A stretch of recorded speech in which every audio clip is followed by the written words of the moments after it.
I am being outclassed, intellectually, creatively, even in terms of having taste and preferences, I am being bettered. That's in part to a lot of my recent work, which is about automating myself, taking things that I do and try to make them machine processes. While it's been successful, it also shines a light on the fact that what I do can be replaced. It can be done by a machine, done better by a machine.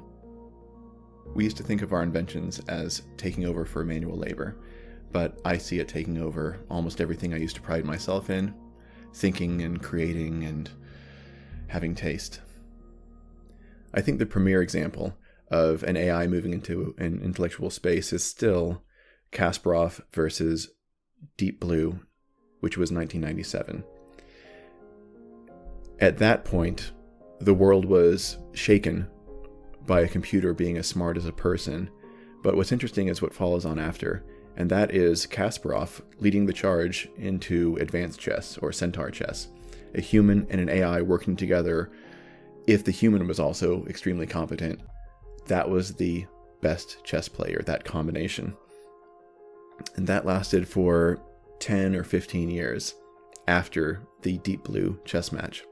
Human and AI teaming is worth highlighting because that's the phase we're in with every intellectual pursuit that has not already been dominated by AI. Games are a critically important touchpoint when it comes to the domain of intelligence because there's no wiggle room. It's a matter of winning or losing the game. And at some point, 2016, 2017, AI reached a level where the human contributed essentially nothing. So an AI by itself is the best chess player. Doesn't matter if a human participates. The human can only make it worse, in fact. Following that trend, we have Go as another board game, which was, when I was in school, treated as an example of something that artificial intelligence could not do and would probably never be very good at. Of course, that's changed now. Similarly, AI is the best at Go. If we rush to defend the dignity of humans by identifying these areas where AI has not yet surpassed us, I think we're falling into a trap that historically religious believers have fallen into, which is a God in the gaps argument.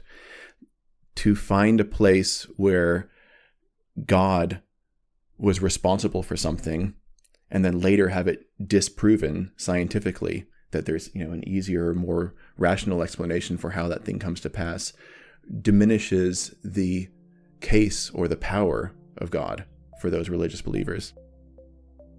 And if you tie your identity to a particular task or a particular competency, an intellectual competency, saying, I am a valuable human because I can have these thoughts, or because I can produce this artwork or this product.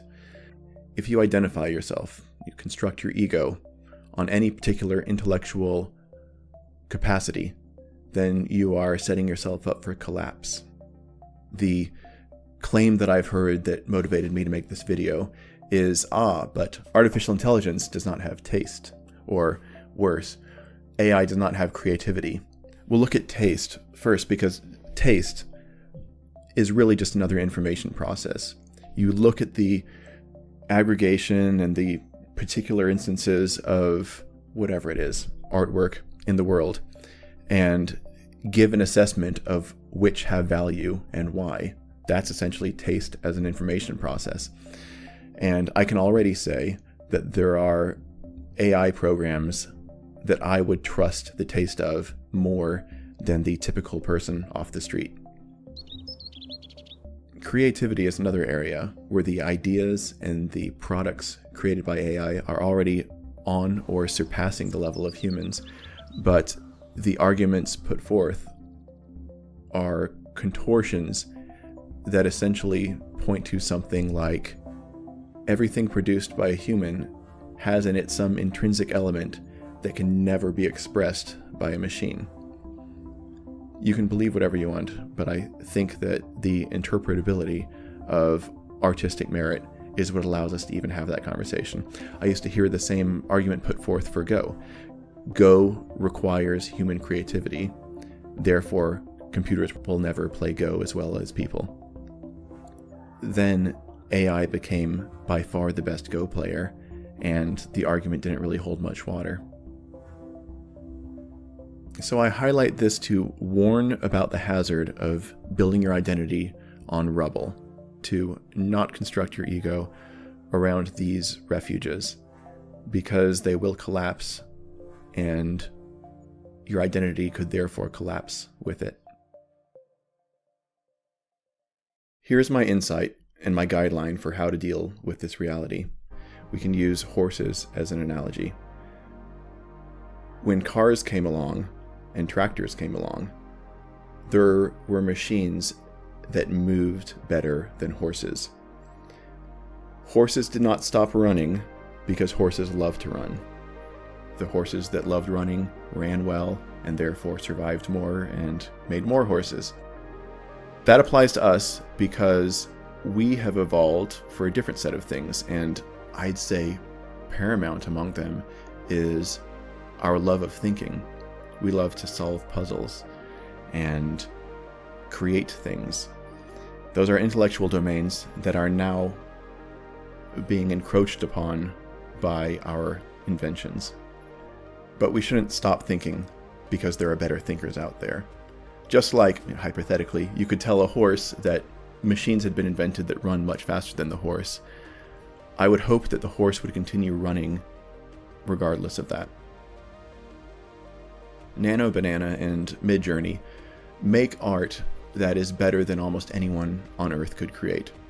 However, those that feel the drive to create should still do so, because that is how you thrive. It could be that when people say AI can't have taste, they mean something different than AI cannot select good music or art for you.